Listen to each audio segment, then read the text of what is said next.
নমস্কার বন্ধুরা, আজকের রেসিপি পটল ভাপা। রেসিপিটি সম্পূর্ণ নিরামিষ পদ্ধতিতে বানাতে চলেছি। আশা করছি আপনাদের খুবই ভালো লাগবে। রেসিপিটি যদি ভালো লেগে থাকে, ফেসবুক থেকে দেখে থাকলে প্লিজ পেজটিকে ফলো করে দেবেন আর বন্ধুদের সাথে শেয়ার করে দেবেন। আর ইউটিউব থেকে দেখে থাকলে চ্যানেলটিকে সাবস্ক্রাইব করে দেবেন। তো চলুন মূল রেসিপিতে চলে যাওয়া যাক। তো পটল ভাপার জন্য আমি এখানে ভালো করে ছাড়িয়ে দুফালি করে কেটে ধুয়ে নুন হলুদ মাখিয়ে ভালো করে ভেজে নিয়েছি। এখানে 2-3 চামচের মতো টক দইয়ের মধ্যে পরিমাণ মতো চিনি দিয়ে ভালো করে ফাটিয়ে নিয়েছি।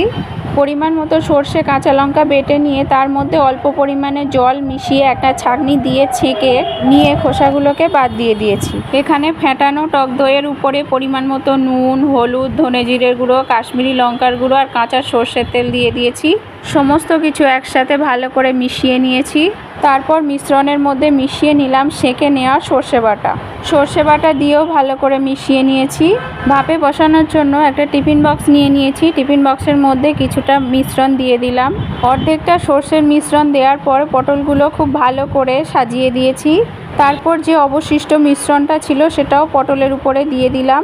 উপরে দিয়ে দিয়েছি 3-4টে চেরা কাঁচা লঙ্কা, দিয়ে দিলাম কিছুটা কাঁচা সর্ষের তেল দেওয়ার পরে টিফিন বক্সের ঢাকনাটা মুড়ে দিয়েছি।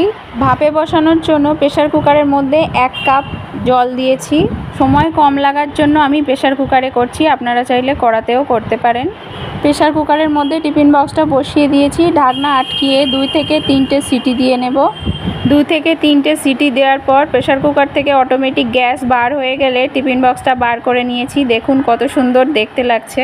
আপনারা চাইলে নিরামিষ দিনে এই রেসিপিটা বানিয়ে বাড়িতে খেতে পারেন। তো রেডি হয়ে গেল নিরামিষ পটল ভাপার রেসিপি। গরম গরম ভাতের সাথে জাস্ট অসাম লাগে খেতে।